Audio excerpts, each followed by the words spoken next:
हिमालय के जंगलों के पास एक छोटे गांव पर जंगल में रहने वाली चुड़ैल की नजर बनी हुई होती है, जो गांव की सीमा पर बने वर्षों पुराने सिद्ध मंदिर की वजह से अंदर नहीं आ पाती।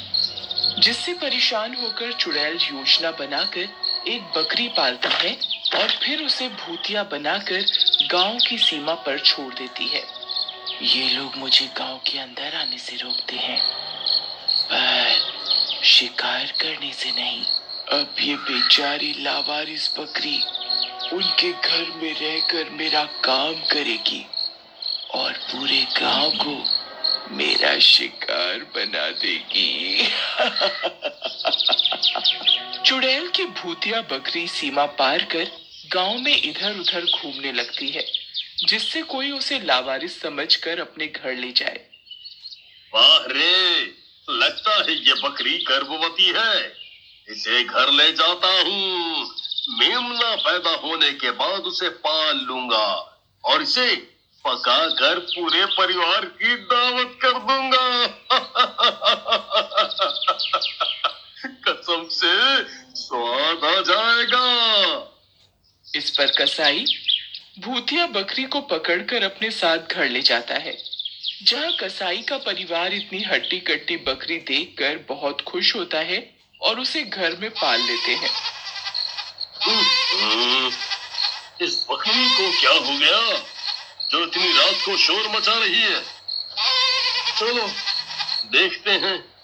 आवाजें सुनकर कसाई बकरी के दड़बे में पहुंचता है, तो वहां बकरी को भूतिया रूप में देखकर भौंचक्का रह जाता है, जिस पर बकरी भी बिना कोई देरी किए लपक कर कसाई को खा लेती है। सुबह होने पर कसाई की पत्नी जब अपने पति को ढूंढते हुए बकरी के दड़बे में पहुंचती है, तो बकरी को पहले से भी ज्यादा मोटा देखकर वहीं रुक जाती है। लगता है ये बकरी बच्चे को जन्म देने वाली है। मुझे इसके पास ही रुकना चाहिए। इसके बाद कसाई की पत्नी वही बकरी के पास रुक जाती है, जिसके कुछ देर बाद बकरी एक बच्चे को जन्म देती है, जो आधा इंसान और आधा बकरा होता है। ये सब देखकर कसाई की पत्नी एकदम हैरान रह जाती है। ये कैसे मुमकिन हो सकता है? मेरे पति नहीं, बकरा नहीं, अरे ये कौन है? बचाओ बचाओ। कसाई की पत्नी जैसे ही उस भूतिया आधे इंसान और आधे बकरी के बच्चे को देखकर चिल्लाना शुरू करती है, वैसे ही भूतिया कसाई उसे मार देता है, जिससे वो एक जिंदा लाश बन जाती है, जिसे भूतिया कसाई फिर चुड़ैल के पास ले जाता है। वाह रे मेरे हथियार, एक ही दिन में इतना स्वादिष्ट भोजन। अगर कुछ दिन और तुम दोनों वहां रहे तो पूरा का पूरा गांव ही बंजर कर दोगे। I like it. एक तरफ चुड़ैल अपना पहला शिकार खा रही होती है, वहीं दूसरी तरफ भूतिया बकरी एक बार फिर गांव में घूमने लगती है। इसी तरह से सुबह से शाम हो जाती है। अरे, ये बकरी किसकी है? देखने में तो बहुत स्वस्थ है। पक्का सरपंच जी की होगी। चलो अब कल सुबह वापस करूंगा। किसान बकरी को घर के अंदर ले आता है और उसे बाहर वाले कमरे में छोड़कर सोने चला जाता है। अगली सुबह जब किसान की नींद खुलती है, तुम यहाँ क्या कर रही हो? ये हमारी बकरी नहीं है। चलो जल्दी नाश्ता दे दो, फिर बकरी सरपंच जी को वापस करके आता हूँ। ऐसा बोलते हुए किसान जैसे ही अपनी पत्नी के पास पहुंचता है, तो वो भूतिया तरीके से किसान की तरफ देखती है और तुरंत उस पर हमला कर किसान को भी अपने जैसा भूतिया इंसान बना देती है। जिसके बाद भूतिया कसाई किसान को अपने साथ चुड़ैल के पास ले जाता है और उसकी पत्नी को गांव में दूसरे लोगों को मारने के लिए छोड़ देता है, जहां गांव की एक औरत उसे देख लेती है। अरे तुम बहुत दिनों बाद दिखी, क्या हालचाल? इस पर जैसे किसान की पत्नी उस औरत की तरफ मुड़ती है, तो उसकी भूतिया शक्ल और अजीब व्यवहार देखकर गांव की औरत डर जाती है। ये तुम्हें क्या हो गया? बचाओ, कोई देखो, यहाँ भूत है। ऐसा बोलते हुए वो गांव की औरत भागने की कोशिश करती है, लेकिन किसान की पत्नी उसे पकड़कर काट लेती है, जिससे वो औरत भी एक भूतिया जिंदा लाश बन जाती है। और अब वो दोनों मिलकर लोगों को अपने जैसी बनाने के लिए गांव में घूमने लगती हैं। इस बीच वो दोनों गांव के लोगों के साथ बच्चों को भी भूतिया बनाने लगती हैं। कुछ समय तक ये सब चलने के बाद पूरे गांव में भूतिया लोगों की तादाद बढ़ने लगती है। आखिर गांव में ये सब हो क्या रहा है और क्यों? इसके पीछे वजह क्या है? जैसे भी हुआ हो, उसने मेरे बच्चे को भी अपने जैसा बना लिया। इतने सालों बाद भगवान ने घर में बच्चे की खुशियां दी थी, वो भी आती चली गई। मेरा बच्चा। काकी, हम आपका दुख समझ सकते हैं। किसी भी तरह जल्दी इन्हें रोकना होगा। पता नहीं क्यों, पर मुझे इस सब के पीछे जंगल वाली चुड़ैल का ही कोई षड्यंत्र लग रहा है। उसका गांव के अंदर आना असंभव है, फिर वो ये ऐसे कर सकती है। लोगों का अचानक भूतिया बन जाना, हमें जल्दी इसकी जड़ का पता लगाना होगा। मेरे पास एक तरीका है। सब मिलकर गांव में पहरा देना शुरू कर देते हैं। हर इंसान और उसके घर पर गिद्ध से भी कड़ी नजर रखो, और उन जिंदा लाशों से अपने आप को बचाने के लिए सब अपने साथ एक मशाल लेकर जाएंगे। जिसे भी वो इंसानी जानवर कहीं दिखे, उन्हें वहीं जला देना, भले ही वो अपने परिवार के हो या रिश्तेदार। मोहन की बात मानते हुए गांव वाले हाथों में मशाल लेकर दिन रात पूरे गांव में पहरा देने लगते हैं। कुछ दिन पहरेदारी करने के बाद एक शाम मोहन का ध्यान भूतिया बकरी के बच्चे पर पड़ता है। ये कैसे मुमकिन हो सकता है? हाँ, हाँ, ये तो कसाई चाचा हैं। पर वो आधे इंसान आधे जानवर कैसे बन सकते हैं? मुझे इनका पीछा करना चाहिए। मोहन भूतिया कसाई का पीछा करते हुए जंगल में चुड़ैल के पास पहुंच जाता है। मेरी बकरी कितना अच्छा काम कर रही है। आधा गांव तो शमशानी बन गया है और बाकी बचा हुआ भी बहुत जल्दी मेरा शिकार बन जाएगा। फिर मैं आसपास के गांव को भी अपने इस भूतिया जाल में फंसाकर सब पर राज करूंगी। तू भी अच्छा काम कर रहा है। अच्छा, तो ये बात है। कसाई चाचा अब इस चुड़ैल के साथी बन गए हैं। पर ये किसी बकरी की भी बात कर रही है। वो कहाँ है? मुझे जल्दी गांव वालों से बात करनी होगी। चुड़ैल की सच्चाई जानकर मोहन भागता हुआ गांव वापस आता है और सरपंच को सारी बात बताता है, जिसके बाद सरपंच कुछ लोगों को पूरे गांव में बकरी ढूंढने भेज देता है। कुछ देर में पूरे गांव में ढूंढने के बाद वो लोग गांव की सभी बकरियों को सरपंच के पास ले आते हैं।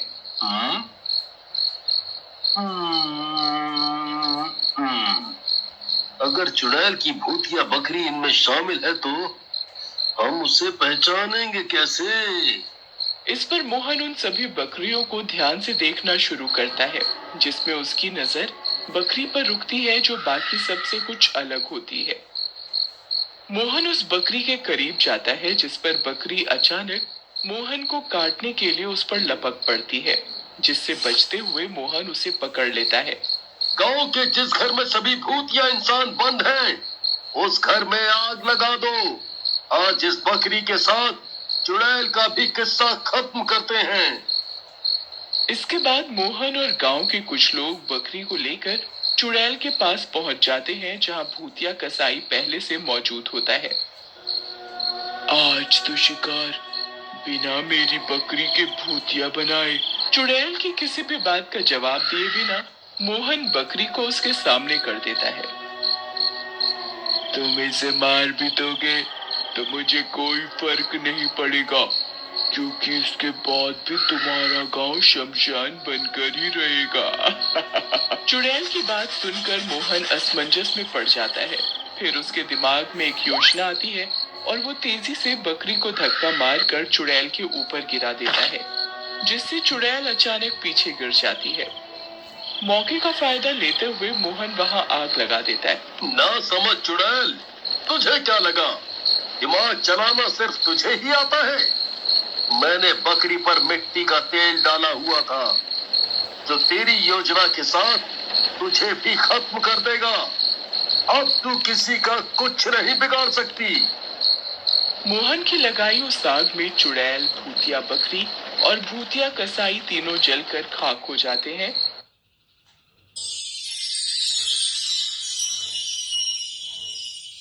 यह कहानी भोपाल के एक मध्यम वर्गीय परिवार की है। परिवार की मुखिया कमला दास है, लेकिन पूरे घर पर हुकूमत उनकी पत्नी पद्मिनी देवी की चलती है। इसके चलते पद्मिनी ने अपने बेटे वैभव का प्रवेश दिल्ली के एक अच्छे विद्यालय में कराने हेतु आवेदन पत्र भर दिया है। आज उस विद्यालय की प्रवेश सूची जारी होने वाली है। पद्मिनी वैभव के चयन को लेकर बहुत बेचैन है। वहीं कमला दास को इसमें कोई रुचि नहीं है, क्योंकि वह चाहता है कि वैभव उनके व्यापार को आगे बढ़ाए। माँ, पिताजी, कहाँ हो आप दोनों? दिल्ली के सबसे अच्छे स्कूल में प्रवेश हेतु मेरा चयन हो गया है। दोनों अपने कमरे से बाहर निकल कर आते हैं। यह तो बहुत खुशी की बात है। तुम खूब पढ़ो, खूब तरक्की करो। मेरा आशीर्वाद हमेशा तुम्हारे साथ है। तुम्हें बाहर जाकर पढ़ने की क्या जरूरत है? हमारा इतना बड़ा व्यापार है, उसे संभालो। ओहो, छोड़ो भी। तुम क्या जानो पढ़ाई लिखाई का महत्व। अगर बच्चा आगे पढ़ना चाहता है, पढ़ लिख कर अपने पैरों पर खड़ा होना चाहता है, एक बड़ा आदमी बनना चाहता है, अपना एक मुकाम बनाना चाहता है, तो इसमें हर्जी क्या है? तुम नहीं जानती हमारे बच्चे को कितनी दूर जाकर हॉस्टल में रहना पड़ेगा, वहीं का खाना खाना पड़ेगा। वहां उसकी देखभाल करने वाला भी कोई नहीं होगा। मैंने सुना है कि वहां का खाना बिल्कुल भी अच्छा नहीं होता है। हमारे वैभव को तो बाहर के खाने की आदत भी नहीं है। और तो और बड़ी कक्षा के बच्चे नए बच्चों की रैगिंग भी खूब करते हैं। ऐसे में वो पढ़ाई क्या खाक करेगा? आप कुछ ज्यादा सोच रहे हो। देख लेना, वैभव के साथ ऐसा कुछ नहीं होने वाला है। वह स्वयं अपनी देखभाल करना जानता है। बस आप इसे खुशी खुशी विदा करने की तैयारी कीजिए। अच्छा भाग्यवान, तुम जीती मैं हारा। जैसी तुम्हारी और वैभव की इच्छा। तीनों खुशी से एक दूसरे के गले लग गए। अगले दिन स्वयं कमला दास वैभव को दिल्ली छोड़ने गया। एक ही दिन में वह दाखिले की सारी औपचारिकताएं पूरी कर अपने घर लौट आया। इधर वैभव बहुत खुश है। यार कितना अच्छा स्कूल है। अब बस मुझे खूब मन लगाकर पढ़ना है। अपने सपनों को पूरा कर अपने भविष्य को उज्जवल बनाना है। वैभव ने अपनी कक्षा में प्रवेश किया। प्रवेश करने के तुरंत बाद एक एक कर सभी अध्यापक अपना पीरियड लेकर चले गए। इस दौरान वैभव की दोस्ती अपनी कक्षा की सहपाठी सुरभि से हो गई। बात बात में पता चला कि दोनों का एक ही हॉस्टल है। वैभव और सुरभि दोनों पीरियड खत्म होने के बाद अपने हॉस्टल की ओर रवाना हो गए। हॉस्टल के बाहर उनके सीनियर्स का एक समूह, जिसमें छात्र छात्राएं दोनों शामिल थे, पहले से ही अपने जूनियर्स के स्वागत में खड़ा था। इनके समूह के कप्तानों का नाम प्रयाग और वैशाली था। वो देखो, दो लोग इधर ही चले आ रहे हैं। चलो इन्हें मजा चखाते हैं। पहले मैं देखते हैं कितने पानी में है ये दोनों। या शोर। क्या तुम सब तैयार हो? जी बॉस। क्या आप बता सकते हैं कि कमरा नंबर 36 कहाँ है? वैशाली पानी की बोतल को हाथ में झुलाते हुए। ओह हेलो, क्या हम तुम्हारे सर्वेंट हैं? जाति कहाँ है? पहले अपना इंट्रोडक्शन तो देती जा। मेरा नाम सुरभि है। मैंने इस विद्यालय में 11वीं कक्षा में प्रवेश लिया है। तुम्हें गिटार बजाना आता है? नहीं। लो पकड़ो, बजाओ इसे। मुझे सच में इसे बजाना नहीं आता है। जैसा भी आता है बजाओ। सुरभि गिटार को जैसे तैसे बजाती है। So boring, you can go. देखो कैसी बहनजी टाइप है। आंखों पर मोटा मोटा चश्मा, बालों की दो चोटी। इयू। समूह सुरभि पर हंसता है। अब तू इधर आ। क्या बे, कहाँ जा रहा था? देखता नहीं हम तुमसे सीनियर हैं। ये घूर घूर कर किसे देख रहा है? हमारा अभिवादन कौन करेगा? तुम्हारा बाप? तुम्हारे माँ बाप ने तुम्हें सिखाया नहीं कि अपने से बड़ों का अभिवादन कैसे करते हैं? नमस्ते भैया। ये किस भाषा में बात कर रहा है? गुड आफ्टरनून बोल। और ये भैया भैया क्या लगा रखा है? सर बोल, समझा? Good afternoon sir. ले ये गुलाब का फूल उस लड़की को देकर आ। नहीं सर, मुझसे नहीं होगा, मुझे बहुत डर लगता है। आप किसी और को ये सब करने के लिए बोल दीजिए।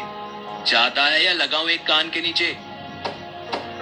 दीदी, ये फूल आपको उन भैया ने देने को कहा है। क्या है ये? मैं तुम जूनियर्स की चालाकियां खूब समझती हूँ। आइंदा अपनी हद में रहना। चल फुट यहाँ से। बेचारा वैभव सीनियर्स के ऐसे बर्ताव से मानो उसके सारे सपने टूटकर बिखर गए हो। वह वहां से मुंह लटका कर अपने कमरे की ओर चल दिया। यहाँ हॉस्टल के विद्यार्थियों को सारी सुविधाएं प्राप्त थी, इसलिए किसी भी विद्यार्थी को अपना निजी सामान लाने की अनुमति नहीं थी। यहाँ विद्यालय के हॉस्टल प्रशासन का एक और नियम था कि एक सीनियर के साथ एक जूनियर को कमरा साझा करके रहना पड़ता था। वैभव को भी अपने किसी सीनियर के साथ कमरा साझा करना था। अपने कमरे में प्रवेश करने के बाद वैभव प्रशासन की ओर से मिले सामान का निरीक्षण कर ही रहा था। तभी प्रयाग ने भी कमरे में प्रवेश किया। तुम यहाँ भी? मुझे तुम जैसे ढीले दिमाग की बत्ती के साथ कमरा साझा करना होगा। इम्पॉसिबल। देख बेटा, मुझसे दूर रहना, पंगा लेने की कभी कोशिश मत करना। अब देख मैं तुझे अपने कमरे से कैसे भगाता हूँ। वैभव ने प्रयाग के भय से अपनी गर्दन नीचे की हुई थी। उसने हामी के रूप में केवल अपना सिर हिला दिया। दोनों खाना खाने के बाद अपने अपने बिस्तर पर सो गए।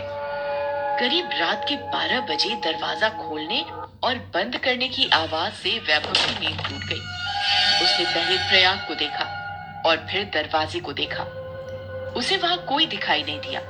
ये जरूर प्रयाग सर द्वारा मुझे डराने की साजिश है। इस बार मैं ऐसे ही आंखें बंद करके देखता हूँ, आखिर ये क्या करते हैं। कुछ देर बाद दोबारा दरवाजा खोलने और बंद करने की आवाज आती है। वैभव कौंधती बिजली के समान पुनः आंखें खोलकर देखता है, लेकिन उसे कमरे में सब कुछ सामान्य दिखाई देता है। बाहर निकल कर देखता हूँ, आखिर ये आवाज कहाँ से आ रही है। शायद वो आवाज इधर से आ रही थी। कौन है वहां? सामने आओ।